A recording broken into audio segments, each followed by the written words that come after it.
We are starting up in a few minutes. I'm waiting for my go.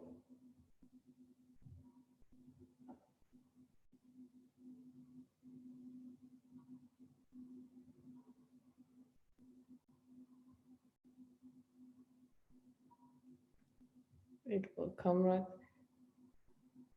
Now nothing happens. Okay, we are live. Welcome to a very delicious lunch with piracy and blue crime. We are going all the way to a Somalian lunch today, and in the Southern Hemisphere where piracy is a part of the game when you're into shipping. So today we are having Titbits in Somalia and around. Titbits, many of you might not have attended before, I can see on the list, is a small, delicious piece of knowledge served in 15 minutes by our guest today and followed by a 15-minute Q&A afterwards. So if you have any questions to Christian while he is doing his presentation, you can write it in the chat here next to you. And I got the name wrong from Christian and wrote Bueger, and of course it's because it's a lunchtime, but Christian is called Bueger. Oh, it's difficult to pronounce for a Dane. Christian, we are also here with like a no blurred background and no logos because we like to make it a little bit personal. Christian, you have a no blurred background. You are in your office, or where are you today? Good to see everyone. Hi there. I'm in my home office, actually, unsurprisingly. Good. So we will go straight ahead, and Christian will make a short presentation for himself. I'm Henriette Dybkjær from Marlock, the newly established Maritime cluster organization for maritime and logistics. So have a nice lunch with Christian and cheers for a good tidbit. The floor is yours, Christian. Thank you so much. Thank you, first of all, for having me here over lunch and giving me the opportunity to present a little bit what we're doing at Copenhagen University and talk about piracy and maritime security and what is being done about it and why it often doesn't work. And I'm going to share my screen now to give you also a little bit of background on this. Give me a second.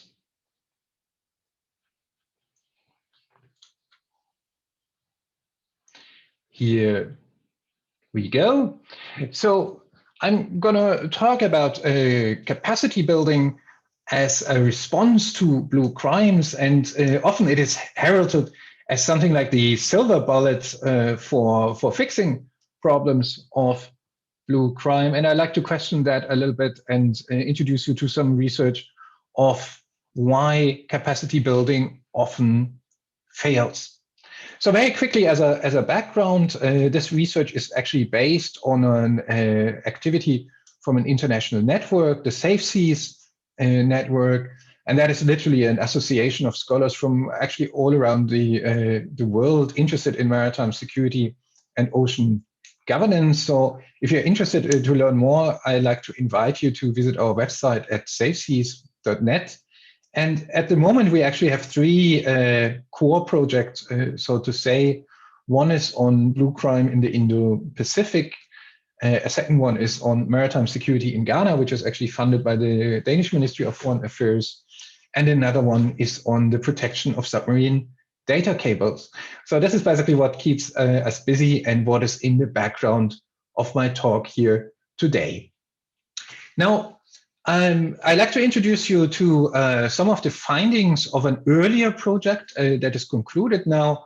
And many of the findings are summarized in the book you can see here on this slide. Capacity Building for Maritime Security came out last summer.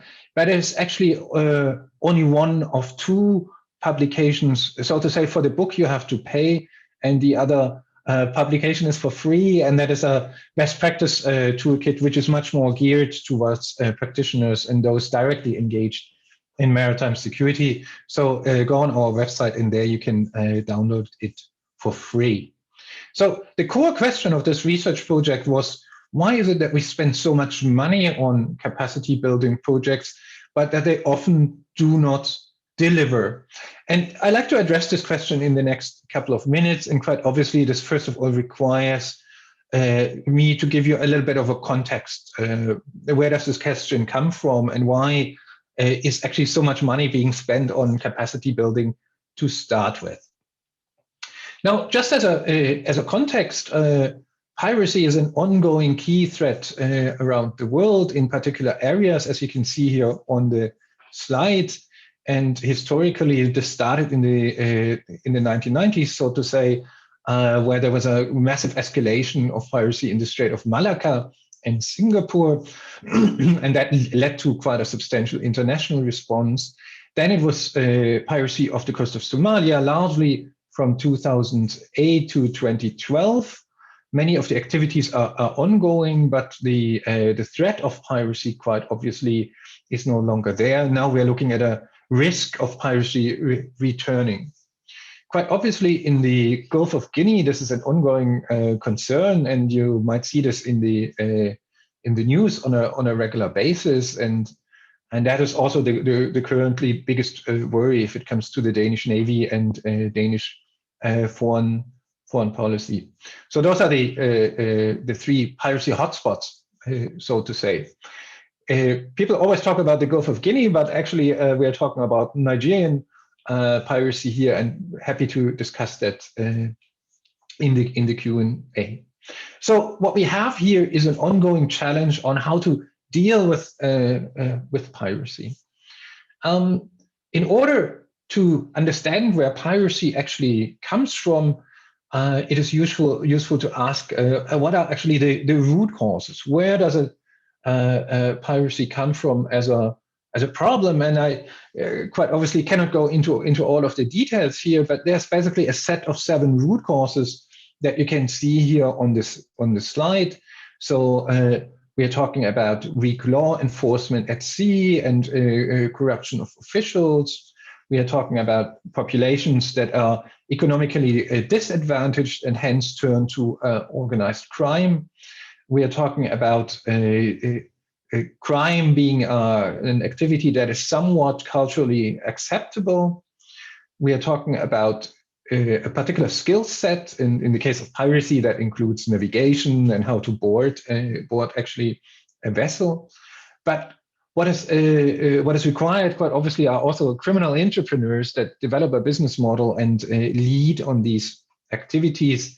And last but not least, quite obviously, you only have piracy and other forms of blue crime in particular areas.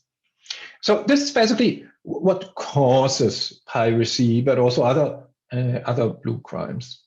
Now, what is it actually that we're doing to address this? And if you look into the responses to piracy in particular, but also blue crime more generally, then there are actually 2 major sets of responses.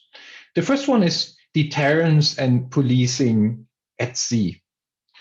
And in many cases, in particular Somali piracy, that was done through international navies. And here the idea is to deter pirates, but then also arrest them, stop them in engaging in boarding of ships and so on.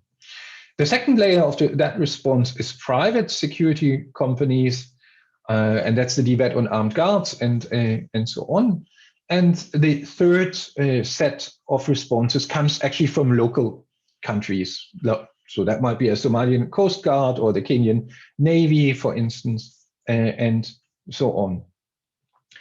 So that's the first set of responses. There is, however, a problem there. And the first problem concerns sustainability. We cannot have a Danish frigate permanently in the Western Indian Ocean, for instance. So there needs to be some sort of long-term solution. And secondly, the regional countries in these areas do not have the knowledge, the capacity, and so on for handling it on their own. And this is basically why we see so many capacity building projects going on by the European Union, by Denmark, by many actors. And these usually work on different levels. They focus on law enforcement. Then a lot of attention is going into maritime domain awareness or surveillance and information sharing of maritime insecurity. There is some attention to national governance processes, for instance, the writing of a maritime strategy, but also increasingly attention to the blue economy in these countries, keeping in mind that economic dislocation or the marginalization of coastal populations is one of these root causes that I was just talking about. Now, what do these capacity building projects actually consist of? And here on the slide, you can see a rough overview that is actually taken from our best practice toolkit. So on the one side, you have material resources provided, and that goes from very limited tools such as computers or evidence collection kits and things like that, or even blankets for prisons, to equipment. And here we're talking in particular about patrol vessels. So quite a number of them have been donated to countries, up to the degree of infrastructure. So for instance, because of Somali piracy, one of my favorite countries, Seychelles, actually got an entire new naval base donated to increase their capacity to fight Somali-based piracy. So that's, so to say, the material side. But then quite a lot of attention is being spent on the human resource side. And here we're talking about a lot of workshops, mentoring programs, which are a little bit more long-term, usually like half a year or a year, sometimes even longer.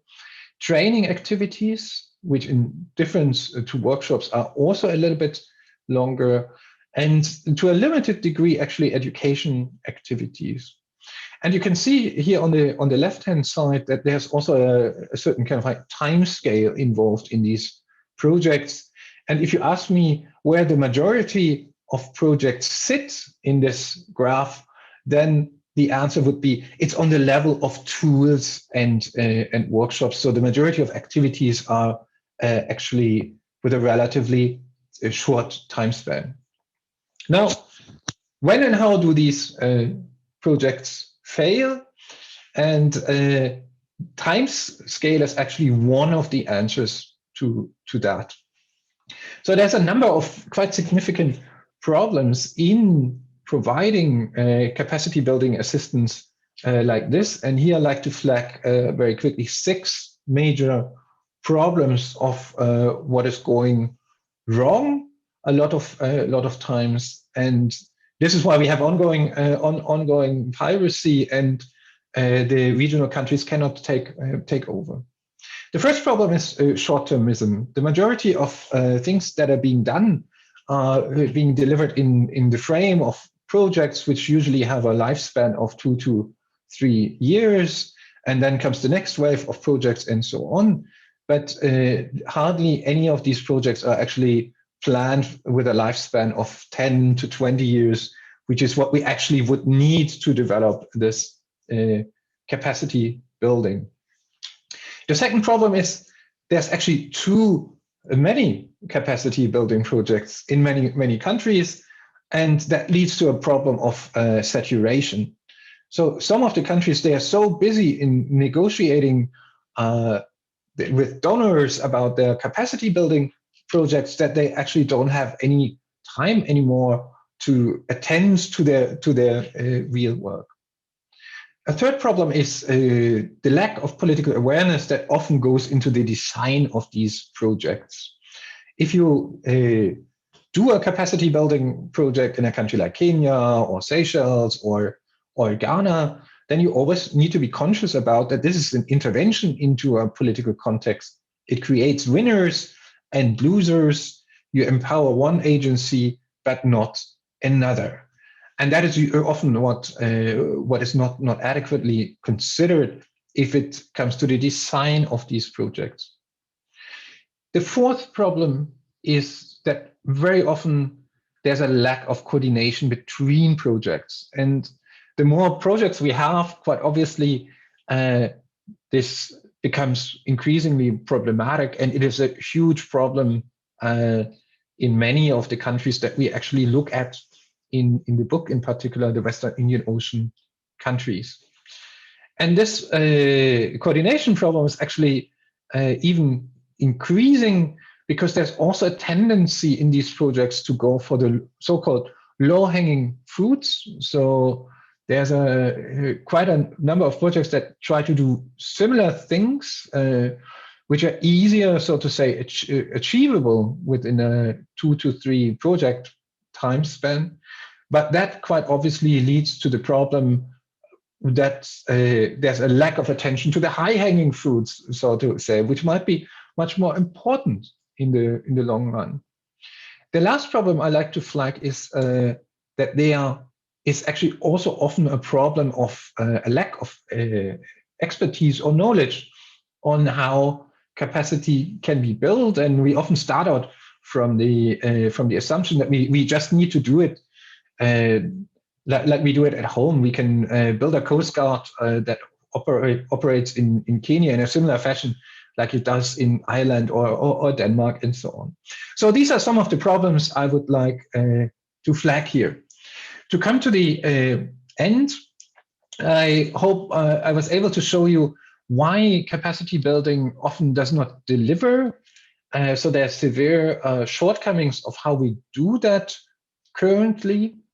And one of the solutions then is actually to learn much better from past failure, design these projects differently, and also engage more on a multilateral level and coordinate early. So that is both a lesson for governmental actors, but it also concerns the shipping industry in the sense that usually there's often a call to do more capacity building. But as I've shown, hopefully, and convinced you, is capacity building is not that silver bullet. It's complicated, it takes decades, and it hardly provides these quick fixes that a lot of people would like to see. Here I'd like to stop, and I thank you for your attention and look forward to any kind of questions, whether it's on pirates, on capacity building, and so on, you might have. Thank you. Thank you so much, Christian. I am back here. Yes. You have muted your microphone. I can see, Christian. Thank you for the presentation. Wow, it's really a complicated topic. So what is the quick fix? Do you have any suggestion on what could a quick fix be to solve these problems? There is no quick fix. That's the most problematic thing is actually the belief that there could be quick fixes, and that prevents us from this long-term strategic thinking. What we actually need. Yeah. Well, we have a couple of comments and questions coming in, and the first comment is from Björn Kai. He's from the school CMAC, so he's going to become a master mariner or a navigator, and he has sometimes worked for the Kenyan Navy and has some knowledge. I think, Björn, you might want to reach out to Christian. You can find him at his LinkedIn, or Christian, you might want to write an email here in the chat if you can be reached there. So that could be some inputs for your further investigation in the topic. The next question is from Thomas Olesen, and he has asked, to what extent can we use the capacity building experiences from the Western Indian Ocean to address the piracy issues other places, for instance, in the Gulf of Guinea? Do we have a suggestion?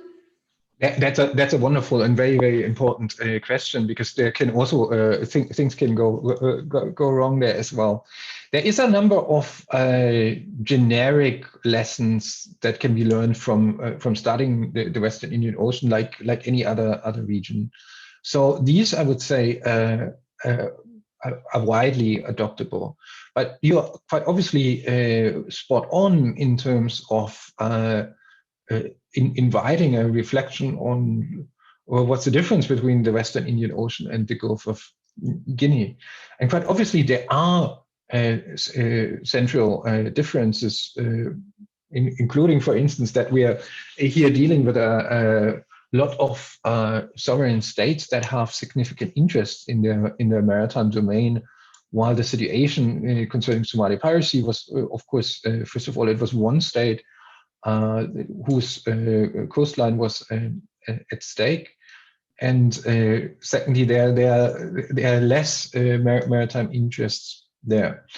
But this is just one example for what I was talking about.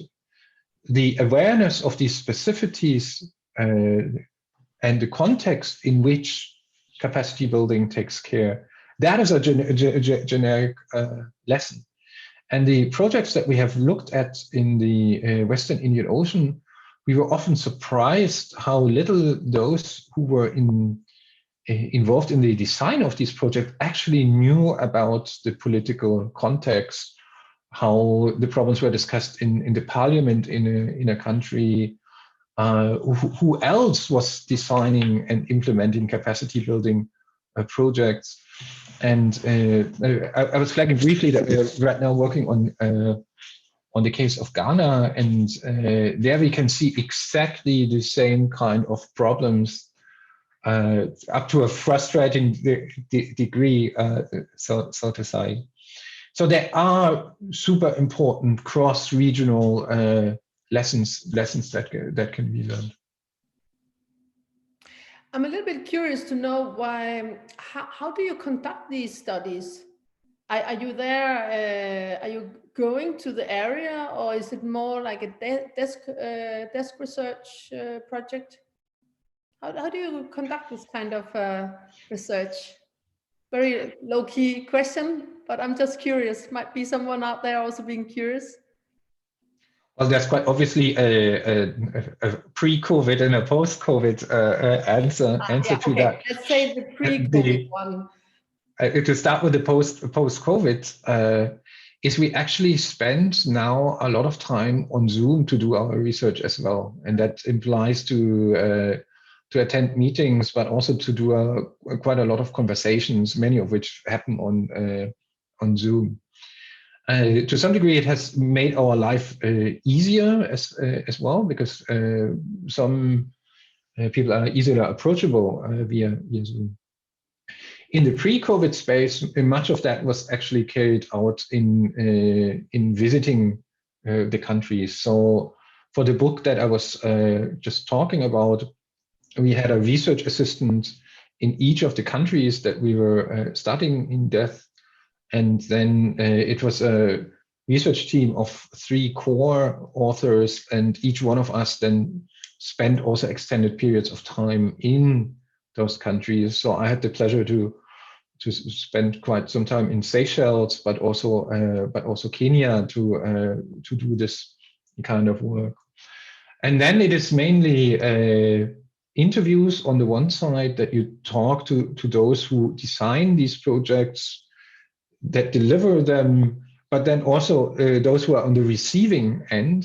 And so that's the one core component, and the other one, quite obviously, is also to do some site visits. So visiting the naval base in Seychelles, for instance, you learn a lot about how capacity building is done, and then also what are actually the limits of what an organization such as the Seychelles Coast Guard can do to address crimes such as smuggling, illegal fishing, but essentially also piracy.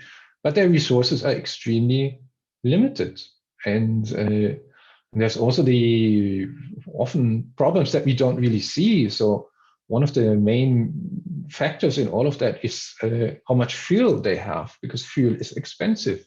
Okay. So you cannot go out at sea all the time because it costs you money. And there are a lot of issues that we take for granted. From a Danish perspective, the idea that the Danish Coast Guard wouldn't want to go out to sea because it's too expensive, and wouldn't inspect fisheries and chase the one or the other who has a little spill here and there, that would be for us unthinkable, right? But this is exactly the situation that the countries in the global south, in these regions, then are de facto in. But that's actually a quite low-key problem, that they don't have the fuel to do it, so they don't want to do it there. So that could be like an easy one to solve, so they could do the inspections and so on. Yes and no. It's just kind of like, it tells you about the different rationale, right? Because there's all, to some degree, a cost value calculation in the background. Yeah. So shall I go after the drug smuggler, right, which passes to the Seychelles water, knowing that it's going to cost a lot of money? The drugs are most likely going to Kenya and not Seychelles, and the ship owner will pay a small fine, like say $5,000, and that doesn't really pay for the fuel. And a related problem there is actually maintenance. So a country like Seychelles has received quite a number of vessels, but if it doesn't come along with maintenance equipment and training concerning how to repair the motors, how to do all the maintenance, well, it's just a beautiful ship that lies in the port. What else would you want to do with it? So these are the kind of stories, hands-on problems we need to keep in mind. Good. So we have one last question, because we are nearly coming to an end with this lunch, and we hope you also have enjoyed these knowledge bites together with your lunch plate. We have Thomas Olsen again. Also, Bjørn Kai, he is asking, what is the positive side that some from Denmark work on anti-corruption network in Nigeria? Does it have an effect on piracy and the local terror groups like fair fishing in Somalia? And that is again from Bjørn. Yeah, two very interesting questions.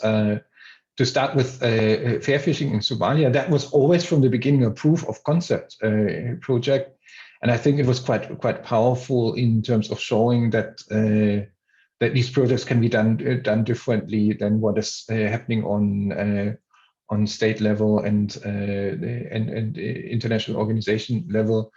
And I wish we would have more entrepreneurs who would actually do projects of that character. So that on the fair fishing question.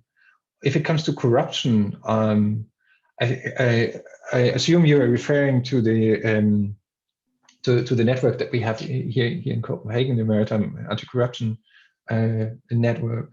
I think their work is actually vital in all of that. And first of all, it is to flagging that there are problems of corruption, because the question is too often silenced, and part of the reason for that is, of course, that it's a sensitive issue. It often involves political elites, and because of that, diplomats do not like to talk about corruption, because it potentially embarrasses their interlocutor. So because of that, we do need non-governmental organizations such as the Anti-Corruption Network that just flag that there is a problem.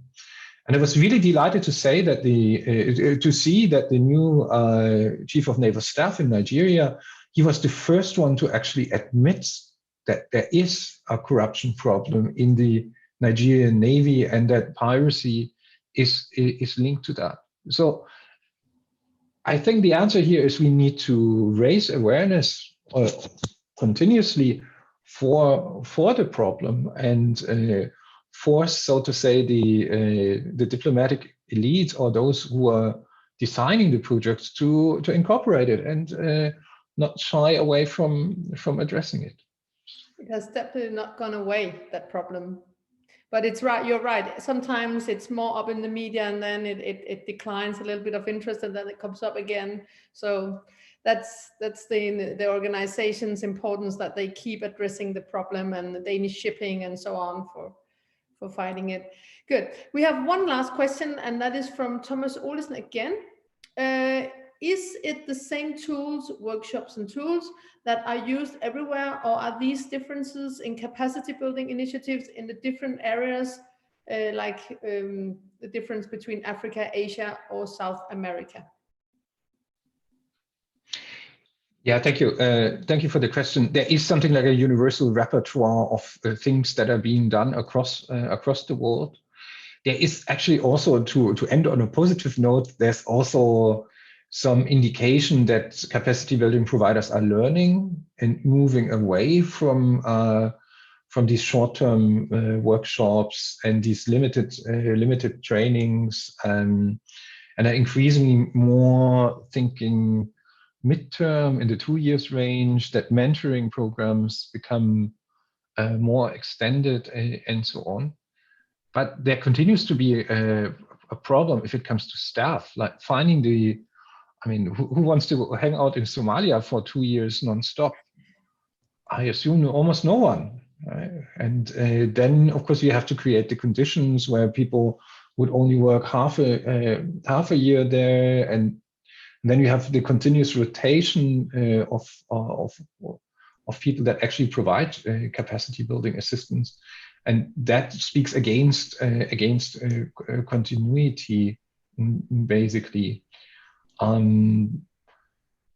For my taste, there could be a bit more tailoring capacity building to the concrete needs of a country. But then on the other side, quite obviously, if it comes to the UN Convention of the Law of the Sea and the IMO conventions, there is also a global set of standards that apply relatively universally. So I hope that answers the question. But it was a great pleasure to be here today and talk a little bit about our research in the SafeSeas network. And once again, I invite you to visit the website or just get in touch with me directly via Twitter, LinkedIn, or whatever kind of medium you prefer. So thank you. Thank you so much for your huge knowledge in the topic. We are very happy to have borrowed a little bit of your precious time here in Titbits today. Thank you also to you out there listening along. If you are hungry for more tidbits, we are continuing next week. On Wednesday, we have Professor Hailaos Saraftis from DTU, and he's going to talk about the big elephant in the room at IMO, also so-called decarbonization. So you'll have elephants for lunch on Wednesday. And Thursday next week, we are actually addressing another security problem. That's a little bit more low-key, because there we have invited Center for Cybersecurity here in Denmark, and they're gonna explain a little bit about the why are we still clicking on these stupid links that will get us hacked? How can you help your employees stop clicking on these links that can damage your system in your company, but also for us privately to not click on the email? So that's like a more low-key tidbit, and that will be next week. My colleague Tia, she has kindly listed along different links you wanna frequent here, and this session will also be recorded, and it will be available during today at our YouTube channel for Titbits. So subscribe for that one, and we hope to see you again. Have a wonderful day, and thank you again to Christian. Bye-bye.